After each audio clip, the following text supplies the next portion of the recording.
Pag-ibi ayon sa Santa Maria, tinuod eh. Tinood. Kita mga protestante higugma sa Santa Maria? Wala. Kita mga protestante nga gitagad pagtagad sa Santa Maria? Wala. Ang tumag wala, mo bitaw galing Katoliko pag mag-convert sa laing tinuhan.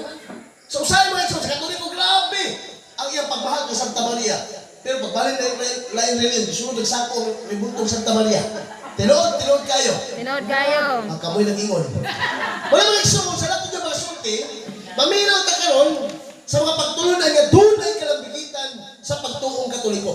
Kinsa man sa Santa Maria para nato? Kinsa man sa Santa Maria para nato? Nato mga Kristohanon. Sa tinuod nga pagkasulti ha?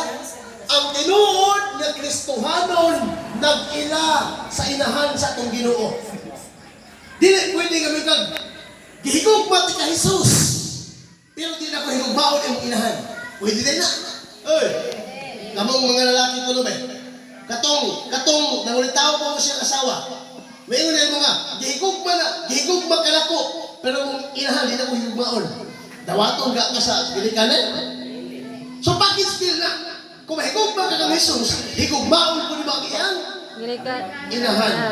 Wala mga ison, diskuta ka ron. Unsa may mga pagbibigay ka ng mga dili Katoliko, mo bitaw kaning gitawag na to Bible Exposition Rally.